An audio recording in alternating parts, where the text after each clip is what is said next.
Welcome to Destroyer 101 with Captain PaintUFast. In this video, we're going to break down all the basic things about using a destroyer in World of Warships.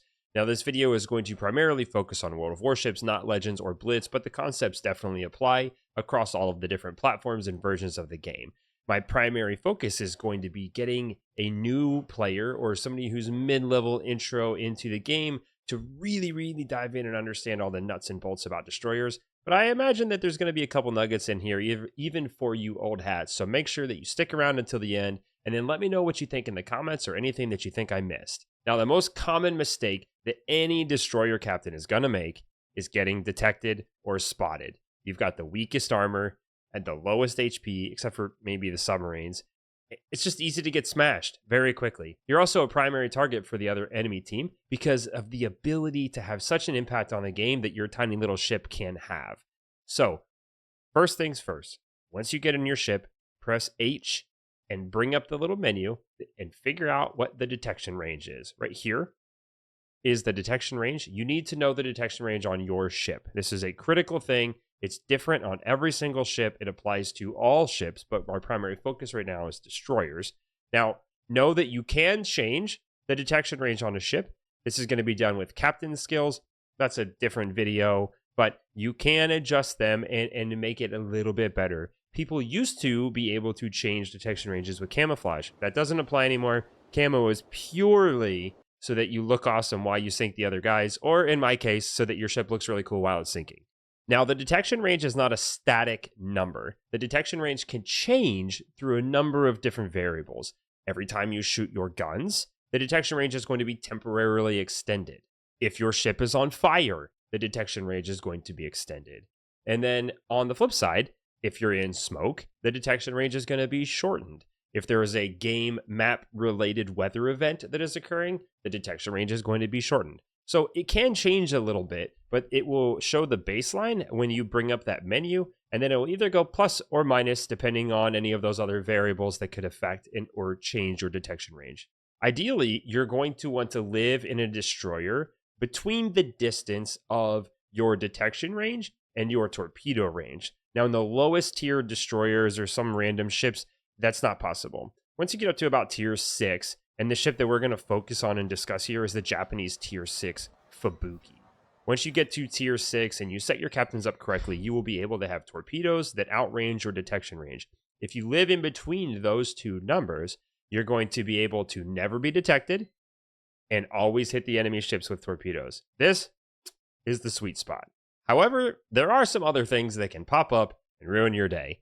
One of the biggest ones, those pesky aircraft carriers. Now, you can always be detected from above. Even if you're outside of the detection range of an enemy ship and you're not firing your guns and you're being smart, if an enemy aircraft flies over, you can get detected. If you go back to that H menu, you will see a little bit further down the detection range by air. You need to know what that number is, and you need to stay looking for enemy aircraft while you're moving around the map and stay that distance away from them, because if not, you're going to be detected. Now, understand that the enemy aircraft carrier's job is to find you when you're in a destroyer. That's what his job is. So he's going to be looking for you. You don't want to give yourself away. And anytime that you ever get detected or spotted is going to give him clues to look for you. Likewise, if you pull into a capture point, as soon as it shows that you're capping, he's going to know that someone is in there and be able to come look for you. So you have to keep these things in mind. One trick that you can do to be a little bit less likely to be detected by the other team is turning off your secondary and AA. That you can do this by pressing P, as in PaintUFast, on the keyboard. And when you press P on the keyboard, this little yellow indicator will show up. When that little indicator shows up, you will know that your ship is not able to fire at enemy airplanes. It'll be a little bit harder to spot you. A common trick that other teams will use is they're going to use their AWS, or their ASW, their anti-submarine warfare planes, to fly out and try to fly over top of your destroyer. And when your AA fires, they'll see the tracers, it will give you away, and then they'll be able to know where you're at to try to come find you and shoot you. So turn off the AA if you're in a destroyer, almost always. It is worth noting that the game gets much more complex as you get to higher tiers. When you get 6, 7, 8, 9, 10, you're going to deal with a lot more hydro detection from other ships and radar.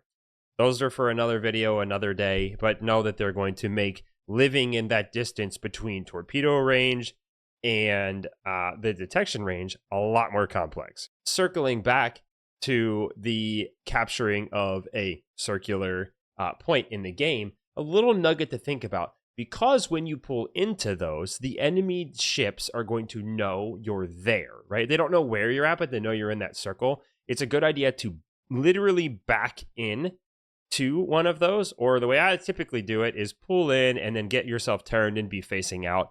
That's a little bit more reckless, but that's just kind of how I do it. And I also die a lot. So I don't know, maybe backing in is a good choice. But backing in is going to be a good idea. That way, if they come to you, you are already able to get away. That is a big deal. You're going to want to have an escape plan as quickly as possible if you're trying to do a capture. Another good thing is to make sure you have smoke ready so that you can just drop your smoke if you need to. Now let's talk about offense. Now, some destroyers are made to be gunships. I think it's easier to learn the torpedo ships. And my favorite one that I learned in and that I'm going to recommend that people mess with, let me know your recommendation. I'm sure that there's other options and better options, but the Japanese tier 6 Fubuki, that's the one that I really enjoy. You can set it up really good with captain skills where you can have about 6 kilometer detection, 10 kilometer torps. You have this 4 kilometer range that you can try to live in. It's a really good starter ship to learn sort of the nuance and aspects of how these things work. Now, when it comes to building your ships, all of these destroyers are going to end up with different versions and options like long range or short range or medium range torpedoes, heavy damage torps, lower damage torps, etc. And a little nugget to watch out for is the detection range of the torpedoes. So when you're setting these ships up, some of them are going to be more easily spotted by the enemy team. And it doesn't do you any good to have big, giant, honking torpedoes that do tons of ship just crushing damage if everyone can see them from so far away that they always dodge them, even in big, giant, slow battleships, right? So you're going to have to decide what works for you. And that comes a little bit later in the game, but just know that that's another feature that exists that you'll have to tinker with as you get going. Now let's talk about aiming and timing. So one simple rule of thumb, probably don't fire all your torpedoes at once. The last thing you want to do is fire all your torpedoes in a nice spread at a current ship and then watch him get blown up by someone else, or turn, dodge, speed up, slow down, whatever, and then you have to wait 1 or 2 or even longer minutes for more torpedoes to reload, and you're just defenseless, right? So I would recommend shooting some, not all, at any given target, unless you are really confident that you are going to hit it and then you're going to be able to get away. When it comes to firing the guns on your destroyer, I would strongly recommend that you try not to use them most of the time.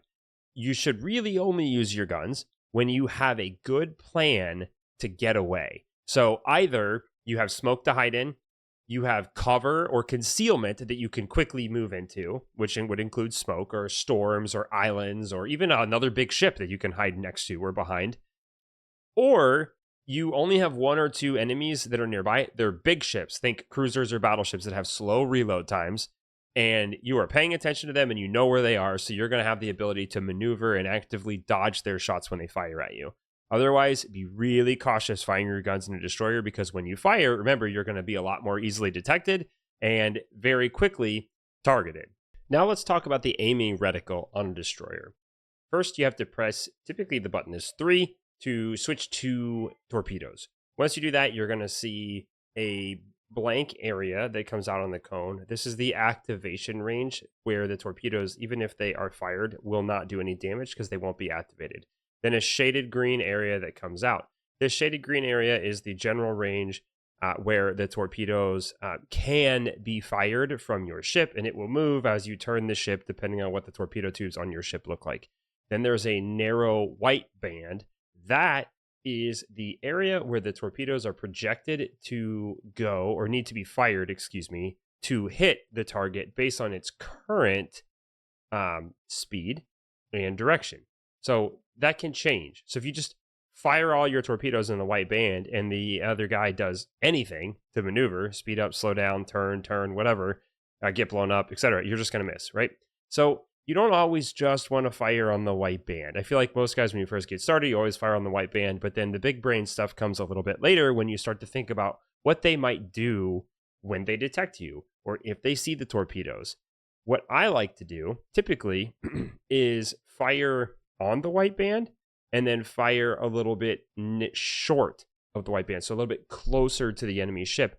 Or sometimes fire a narrow shot at the wide band, and then if you press 3 again, you will go to a wider white band where you will broaden the range that you fire the same amount of torps. So you're going to cover less real estate, but you're more likely to get at least 1 or 2 hits somewhere in any of that space. So either of those things can work. My favorite way to use these, as I mentioned a second ago, is to look at the enemy ship, and if you see that he's going full speed, if you fire in the white band and then go one line short of the white band, even if the only things he can do is go full speed ahead and run into your torps, or he can slow down and run into the second volley of torps, or he can turn either direction and probably run into the second volley of torps. So I think that 1 on the white band and 1 closer is the best way. But let me know what you think. What is your favorite way to fire torpedoes? What is your favorite way to target an enemy ship? What do you think is the best way to dodge? So let me know those things in the comments. Guys, this has been Destroyers 101 with Captain PaintUFast. If you don't know me or if you've never seen me before, I play World of Warships and a lot of other games, but I play warships almost every single day.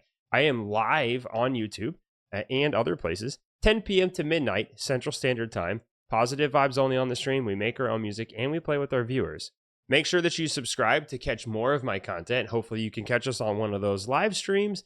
And then be sure to comment below and let me know if this was helpful. Like this video, share it with one of your friends. And if you want to get way more connected, in the description to this video, I will have a link to my Discord. In the Discord, you can get squatted up with us. You can talk about joining the clan, find other people to play with. We have clans on all the different platforms, and you can just learn more about me and get more connected with me. And I would love to chat with you or maybe even play with you. Again, my name is Captain PaintUFast. I'll see you soon.